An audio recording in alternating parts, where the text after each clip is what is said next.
I love my dad to death, but if I had a chance to play with him for less money or make my own money, like Okay. his dad should understand that. He built his own empire, and LeBron wants to do maybe Bronny wants to do the same thing. Greetings and salutations, and welcome to the Odd Coaches Podcast. I am your host, Dr. Keith Adams, and with me today is my tag team partner, the earthquake to my typhoon in the natural disasters in the 90s. Yeah, I think that was the 90s, that cartoon era. The icon, the showstopper, the main event, and the reason why we are here, Coach Mike Francis. And Coach, do you even remember earthquake and typhoon? I do remember earthquake. I'm not too familiar with typhoon, but yeah. Typhoon turned out to be the shockmaster later on and had a little trip in the Clash of Champions with the helmet and falling off his head. He fell on his arse. All right. Well, today's Throwdown Thursday edition, we're going to talk about some college basketball signings, and then we're going to talk about money. Discussion on Power 5 conference revenue. Should student athletes be considered employees? And then in segment 3, take all that information and talk about the ACC because they got some problems, and I hope my partner can help them out. But first, Mike, give me your thoughts on Bronny James. He just signed with USC. He's going to begin his collegiate career. He's the eldest son of LeBron James. He's ranked 19th in the class of 2023. He's put a lot of work in. And he's also now he's a projected lottery pick. Based on your minimal information, do you think he's a one and done kind of player, or he just will be a one and done kind of player because of his last name? I don't know, but financially, I'd milk that shit as long as I could to build my own dynasty. I mean, yeah, you got dad got that bread, but if I can do 2 or 3 years at USC and I'm getting them endorsements, that NIL money, Well, why not ride it out? Remember, Brian Brown wants to play with him, though, before he gets out of the league. He wants to play with him.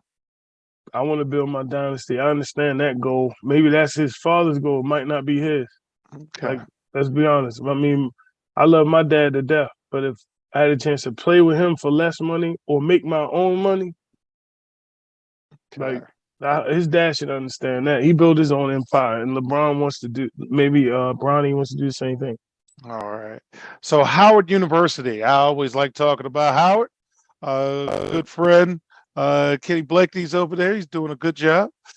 Seth Towns, the former Ivy League Player of the Year who has missed 4 of the past 5 seasons with injuries, announced last week that he will attend Howard for his 8th season of college basketball. Towns, who will be 26 years old at the start of next college basketball season, don't do that, hasn't played since 2021. He began his career in 2016 at Harvard, where he won the Ivy League Player of the Year as a sophomore, averaged 16 and 5. He is from Columbus, Ohio. He ultimately committed to the Buckeyes and ended up playing only 25 games for the Buckeyes before missing the next season with a back injury. Then he stepped away from basketball. And Mike, this is interesting. He could have up to 2 years of eligibility left at Howard, depending on how many years he qualifies for a medical redshirt. He has only played 3 total seasons at Harvard and Ohio State, and one was in 2020, 2021, which is considered the COVID year. So salute to Kenny Blakeney for bringing in, some quality players. But Mike, what do you think about that? That's a lot to take. I mean, that man gonna be on his 8th year. He ain't got a master's yet. Man, he might have a lot of stuff. Shit, he could be a doctor by now.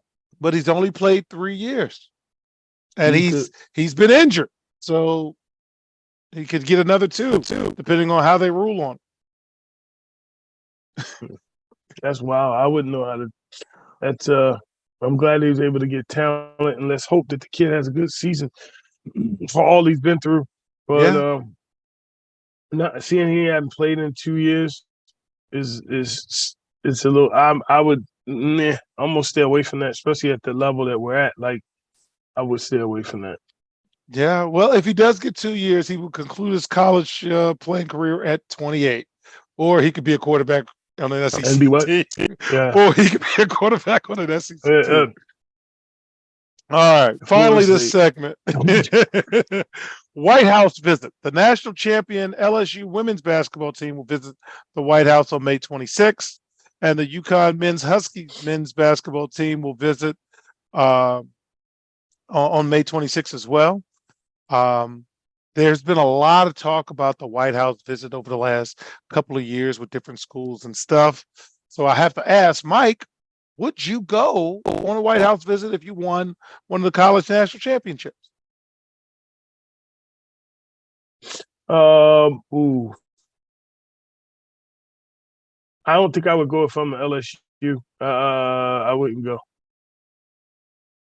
And after everything that happened. Well, Okay. everything that happened, I wouldn't do it. Like, you already disrespected me by trying to invite the second place team. Like, we don't. But the That ain't White cool. House didn't do that. The first Yeah. lady spoke out of turn. And she represents the White House. Why you send her to the game and just tell her keep her mouth closed? Like, don't start stuff. So, unfortunately. Well, Mike, we will counter. I am a social studies teacher. I respect the position. I respect the history, and I will respect the invite. And as we have in our day jobs, there's a lot of places we just have to show up, smile, say hello, and then carry on with our day. And so if my team was invited, I would say, out of respect for the institution and the whatever, we will go, we will shake our hands, we will give the little jersey, Hell no. and we will move on with our day. But again, it's okay to be odd because we're different. All right. So in segment 2, we're going to talk about real money, and that's going to parlay to segment 3 when we talk about the ACC. We'll be right back on the Odd Coaches Podcast. The CKA SAVE Project is an industry leader in advocating for student-athlete, academic, and athletic needs. Through academic and athletic enrichment, the CKA SAVE Project is on the forefront of the issues facing 21st century student-athletes. As student-athletes continue to struggle to find a better balance between academic and athletic success, the CKA SAVE Project offers academic and athletic services to support student-athlete academic success, including academic skills assessment, academic and athletic consulting, academic monitoring, academic and athletic workshops. For more information or to schedule a free consultation, contact Dr. Keith Adams by email at cka@ckasaveproject.org. All right, ladies and gentlemen, welcome back to the Odd Coaches Podcast. Okay, Denzel. Yo, I forgot about that. Anyway, the between segment thing comes out. But fans, we've spoken about money a lot, and let's talk about the money that schools and conferences are getting. SEC, they're getting about $50 million per school. Big Ten, they're getting $80 to $100 million per school, and the Big 12, they're getting $47 to $50 million per school. So now we just got a report last week that there's record revenue for both the ACC and the Pac-12. I gave you those numbers early so you can see what record revenue really is in 2023. The ACC and the Pac-12 released their financial data, and it shows that the ACC has an average distribution for their schools of $39.5 million, which is the league record, $39.5 million. And the Pac-12 distributes $37 million per school. Mike, we're going to take a deeper dive into the ACC in segment 3. But if you're the Pac-12, still without a media contract, do you look at this as a positive, or how are you looking at it? And you're losing USC and UCLA. We bad. We bad off. Well, as the kids say, we down bad. We down bad. He down bad. He down bad. Coach Francis down bad. But so we're not excited about this record revenue. It's record revenue. And you saw the other number. Mm-hmm. All right. So speaking of USC athletic director Mike Bond has resigned from his position. Now, his resignation comes as a surprise less than 4 years after he was hired from Cincinnati to replace Lynn Swann. This guy has ushered in a new era in USC football. They're going to the Big Ten. He hired Lincoln Riley, but he was also the first athletic director in a quarter of a century with no direct ties to USC. The football team is not the only team doing well. The basketball team's doing well. This guy has done a nice job. They say some of this is health related. We hope he's well. But what do you think about USC in terms of looking for a new candidate?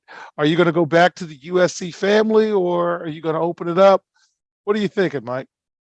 I got to go back to the USC family. We're trying to right the ship here. I mean, thank him for right his service. The ship. This guy has given you $80 million a year per team. But we ain't competing for no championship. No, yeah. Well, football. What? When they expanded, what they will be more in line to receive where a possible bid to the where 12-team extended playoff. Beating who? Okay, so you got Ohio State, Michigan in the Big 12, I mean the Big 10. Those are really the top heavy schools. Well, Wisconsin got the guy from Cincinnati. They're going to be pretty good. Nebraska's probably going to be a little better. Yeah, okay. I haven't heard a win yet. I'm trying to figure out who they beat. Vanderbilt? No, excuse me, joking. No, man. That's Penn State? No, Penn State. I forgot. They're not going to beat Penn State, though. I mean, so they're going to be the West Coast Maryland. Is that what you're telling me? Where you're going to win in certain sports, but a good football season would be 8-4. That's the honesty that we're living in. A good season is 8-4. And thank you. I'm not going to say that. My man Loxley. I'm not going to say that. Love, man. Where the wins come. All right, let's move on to the NLRB, fans. A legal battle that will open the door for some college athletes to form unions took an expected yet significant step forward last week when the National Labor Relations Board issued a complaint against the NCAA, the Pac-12, and USC for unfair labor practices. Those three parties will argue against lawyers from the NLRB in a hearing in the fall. So this is going to kind of be dormant until the fall, and then pop, it's going to come. The hearing is the next step in one of several mounting challenges to the NCAA's fundamental belief that college athletes are not employees and thus should not be paid directly for their athletic performance. The NCAA's position, very clear on this. They have been firm in their stance that college athletes should not be employees at their schools. Several leaders from the association and the conference and the schools have lobbied Congress in recent months to create a federal law that defines college athletes as non-employers. The NCAA believes making athletes into employees could lead to a system where athletes could be fired for poor performance and create complications for international athletes as well as Title IX. Players are fired every year with these scholarship bans. We already have that. But I was going to say, we have that already. That's nothing new. All right. So in a statement, the Pac-12 said the NLRB's allegations are completely at odds with decades of established law, and more importantly, if it's accepted, would have a profound and negative impact on college sports and many student athletes in our conference. Isn't that what they said about name, image, and likeness, and they lost that one? I remember. Okay. So potential fallout. If the administrative law judge who oversees this hearing finds that the NCAA, Pac-12, and USC have violated labor practices, the decision would almost certainly lead to an appeal that would require the NLRB's board to decide if football and basketball players qualify as employees. Because of the nature of the complaint, the board would not be able to opt out like they did the last time. So, Mike, in my book, Finding the Balance, I discussed in Chapter 7 about Northwestern football players trying to be considered a union and university employees, but the NLRB declined the rule because they don't have jurisdiction. Now, since they're not suing a school, they're doing a huge entity and a conference, that would not be on the table now. So, Mike, you sit in meetings daily as an administrator. Based on the limited amount of information you have, how would you adjudicate this? Because my initial questions revolve around paying union dues. Who's paying the dues? So what do you think, Mike? I gave you a lot. How are you dissecting that? If the student, do we expect the student athletes to pay the dues? Like, that's a question. Like, if you're in a union, you're in a union. I'm in a union. They snatch it out of my check every week. Yeah, but look, if you're in the bookstore, you work for the university, but the student athlete doesn't work for the university. Right, exactly. That's crazy. And I can get a grant and scholarship working in the university where they put me in, like, work study program, and they don't take taxes out of the work study. We're not union. I'm just saying, I did that. Part of the health rec and PE scholarship that I won, I was able to also work study, and they didn't take taxes out of work study. I worked down there. I did the uniforms, helped clean the gyms. I had all that. That was my job. I got a job on campus, and they never, you know what I mean? They never took taxes out. So, well, fans, this is going to be very why are we muddy. doing this now? This is going to be muddy. This has not gone away. That case from Northwestern was 2014, 2015. It's 2023, and it's only getting stronger. It's not getting weaker. So yes, we'll see what happens. But when we get back, fans, I'm going to ask my partner to help advise the ACC because they've got problems. And I hope you're looking long beyond the football field and the basketball court, because this is not looking good for the ACC. Mike, they need your help. We'll be right back on the Odd Coaches Podcast. Why should student athletes use the CKA SAVE Project academic and athletic consulting services? Over the past 15 to 20 years, colleges, universities, professional sports teams, business organizations, and others have increased their use of consulting services to improve their decision-making processes and results. Over the same time, the athletic and academic landscape has changed for high school and college student athletes as the NCAA has raised initial academic eligibility requirements for student athletes while decreasing the number of transfer restrictions. Former college student athletes have noted that they were academic and athletically unprepared for the rigors of college. Let the CKA SAVE Project's close to 30 years of academic and athletic experience help guide student athletes to increase success as we work to help student athletes achieve the goal of obtaining a college degree. For more information, contact Dr. Keith Adams by email at cka@ckasaveproject.org.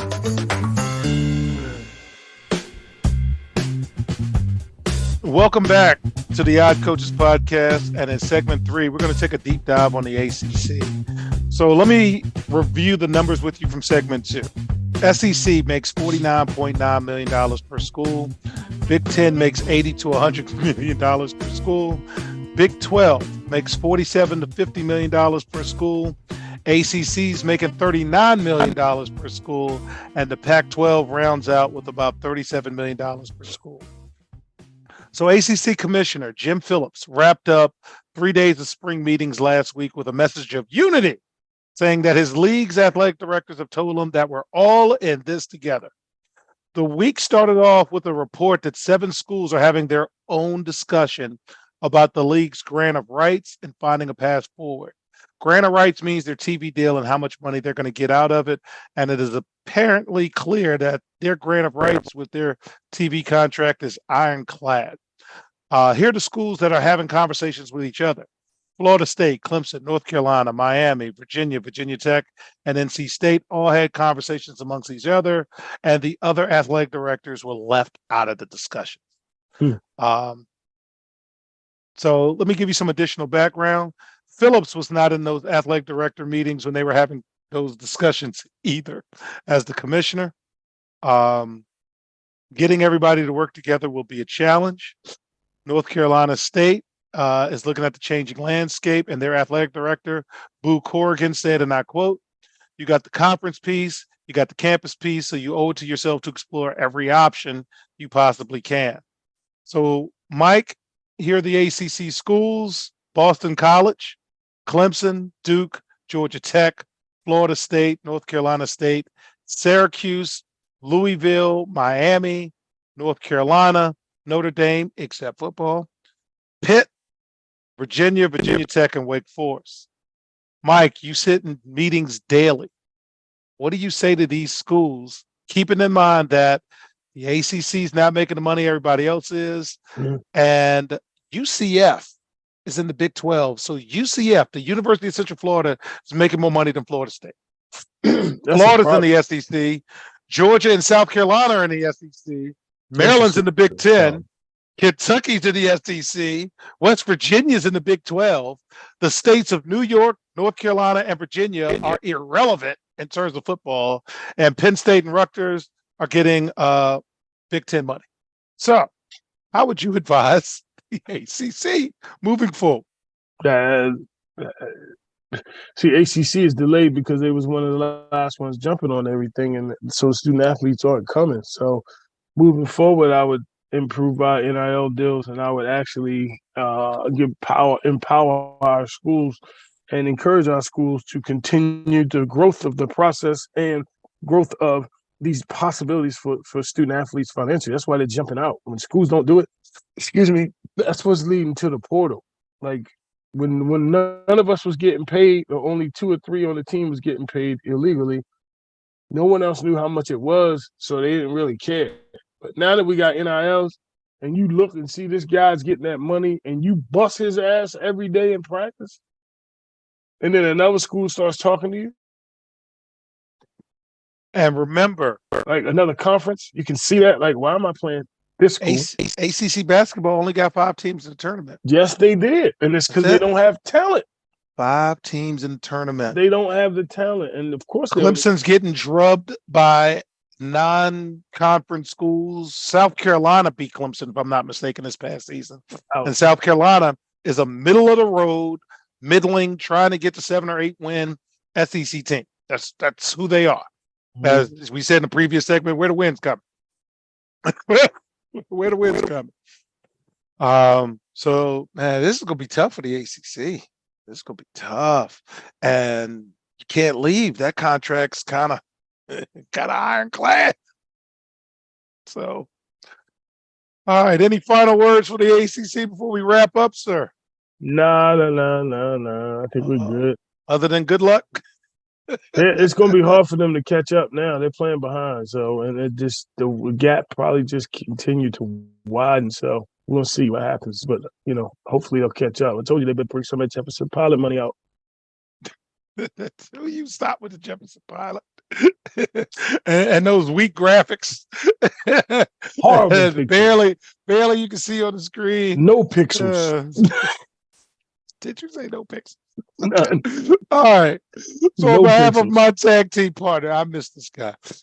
Coach Mike Francis, I'm Dr. Keith Adams saying thank you for listening and or watching the iCoaches podcast. And we will see you on the sidelines. Until next time, take care. And Kelly, you had your work cut out this week, so thank you in advance. We'll see you next time. The iCoaches podcast is sponsored by the CKA Save Project. The CKA Save Project is an industry leader in providing student-athlete academic and athletic support. From assessing student-athletes' academic and athletic skills, to measuring and monitoring student-athlete academic progress, to improving student-athlete time management and organizational skills, the CKA Save Project provides wraparound services for student-athletes from middle school through college. For more information, visit us on the web at www.ckasaveproject.org or schedule a free consultation with Dr. Keith Adams by emailing cka@ckasaveproject.org. We hope you enjoyed today's show. The iCoaches podcast drops new episodes every Tuesday through Friday on most weeks. Make sure you subscribe to the iCoaches podcast on Apple Music, iHeartRadio, Podbean, Spotify, and YouTube. Follow the iCoaches podcast on Twitter and Instagram at iCoaches. Follow Dr. Adams on Twitter and Instagram at CKA Save Project. In addition, follow Coach Mike Francis on Twitter and Instagram at Coach Franchise, spelled Coach FRANCHIZE. For more information about the CKA Save Project, please visit them on the web at www.ckasaveproject.org. See you next time on the iCoaches podcast.